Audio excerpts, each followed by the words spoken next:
So let me read this to you. This is Westminster Confession of Faith. So I'm just going to assume that you believe it.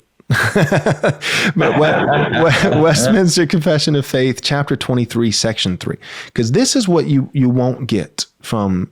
So like our G3 brothers, love the G3 guys, even founders. Obviously, you love founders and those guys.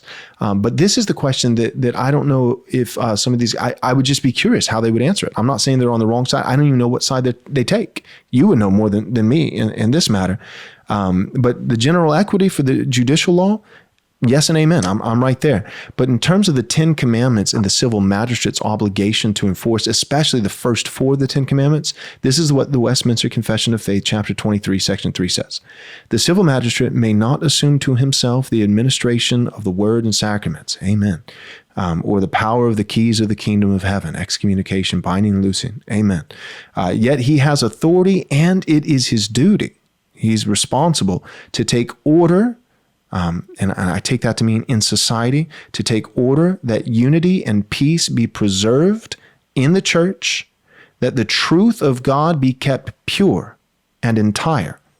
The civil magistrate, that the truth of God be kept pure and entire, that all blasphemies and heresies be suppressed, all corruptions and abuses in worship and discipline prevented or reformed, and all the ordinances of God duly settled, administrated, and observed. And I would just, it goes on and talks about them being present at synods. They wouldn't be able to cast a vote, but if there was a council or synod, members of the civil magistrate could be present with that, although it would be a church affair. And in that regard, it's thoroughly Presbyterian. For me, 1689, it's like councils and synods, we've got nothing. C point A, local church. But my point is the civil magistrate has not only the right, but the responsibility according to, and I would agree with that portion of the Westminster wholeheartedly, that it's, and that's not talking about they have a duty to punish theft, a breach of the 8th commandment, or perjury, a breach of the 9th commandment, or murder, a breach of the 6th commandment, but blasphemies and heresies. And I personally do think, so I'm a general equity guy. I don't think it should be a 1-to-1 ratio with the judicial law. I think we need to get to the general equity there and apply that with wisdom.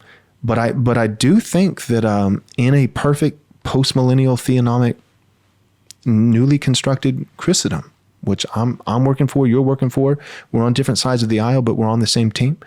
I think that with that, if by God's grace we could accomplish that, or our grandkids could accomplish that, I think it would look like you can't have a mosque.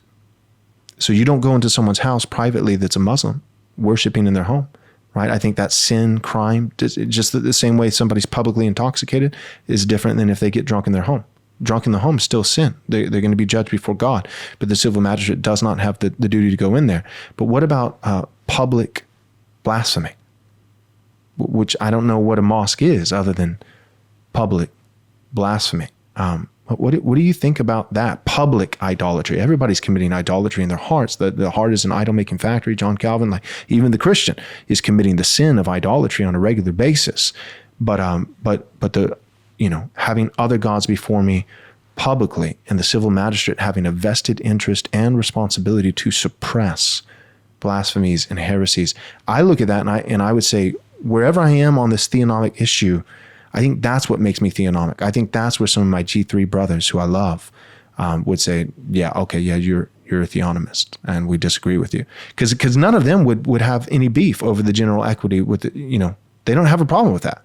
The general equity thing is not the sticking point. I think the sticking point is, does the civil magistrate have a responsibility to enforce all 10 of the moral law?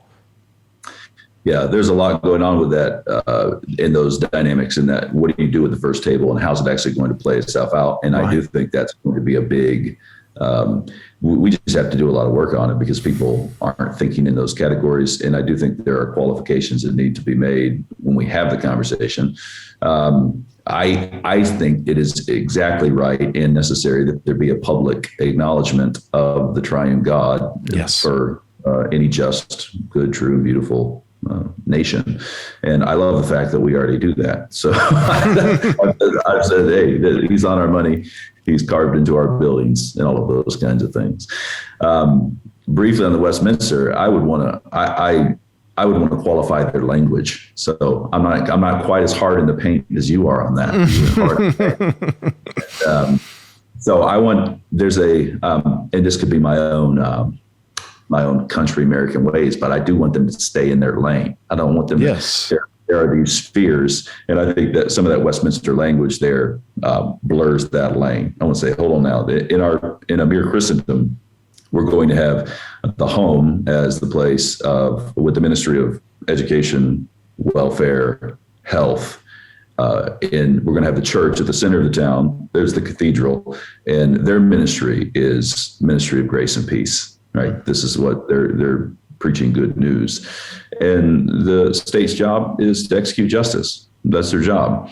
And will that, if they do it right and they do it under the lordship of Christ, they do it under God, all of that. Well, yes, then that's going to result in welfare for the church inevitably. It's going to happen. Right. But I want to make sure that they stay in that lane. They are not the ministry of the church. They don't have the ministry of the church. So those are at least the clear lines. But there's a lot being written on this point right now, and it's very much related to what's going on. Secularism is collapsing. It's evident. And the rise of paganism and creature worship is what's informing our society. I'm convinced of that. That's why we're coming up with man-made laws that we're claiming are justice when they're not. And the idea that you would go back to, well, just human reason, as if things are self-evident.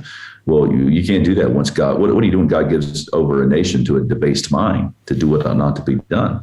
All your appeals to human reason and rationalism, well, they don't do any good. This is a matter of divine revelation. And this is a matter of all persons in whatever station they find themselves bowing to that God, that creator, and saying, this is what we have to do.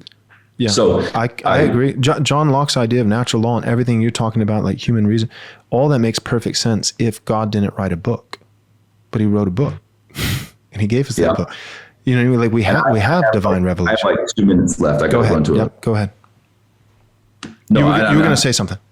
No. I'm sorry. I just have 2 minutes left for the podcast. No, I hear you. But it sounded like you were going to. Oh, is that the thing you were going to say? I have 2 minutes. That's all I was going to say. Okay. So I'll wrap it up. Yep. Let's wrap it up. But so my point is just, I agree with you 100%. It's secular humanism, and that's some of the stuff that Gary North and Rushdoony and Bonson. That's what they were talking about. Man is the measure of all things. That's what they saw even in their day.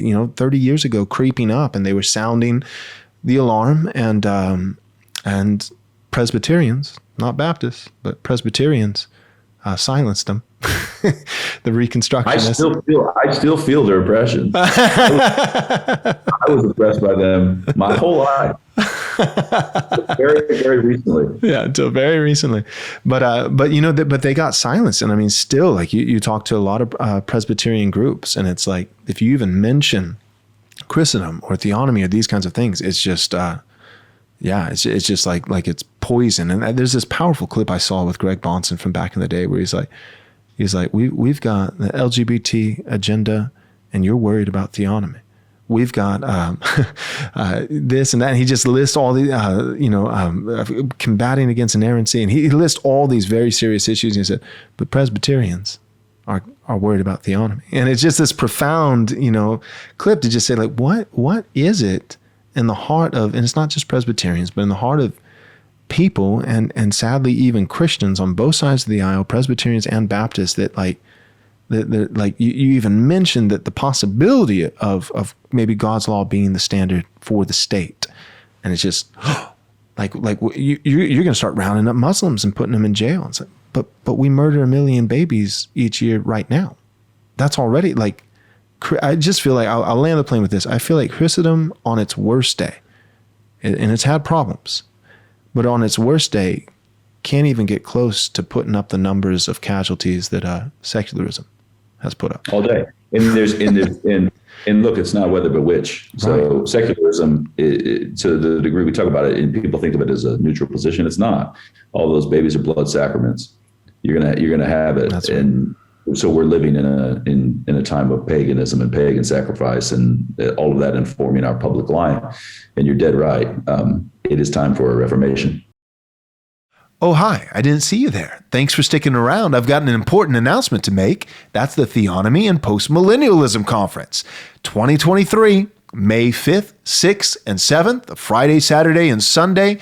Theonomy and Postmillennialism. We've got the speakers that we've already had lined up. That's Dr. James White, Dr. Joseph Boot, Dr. Gary DeMar, non-doctor Pastor Joel Webbon. But we also have a bonus speaker, and that is Dale Partridge from Real Christianity. Perhaps you've heard of him. If not, you should start listening to his podcast. It's fantastic. Dale Partridge is going to be joining our team. We're going to have live panels on Friday night and Saturday night where you'll be able to write in questions and get them answered. We're also going to have a catered barbecue, Texas-style barbecue meal on Friday that's a part of your registration fee. All that is covered, so you need to get there. This is how you do it. Go and register right now at rightresponseconference.com. Again, that's rightresponseconference.com. God bless.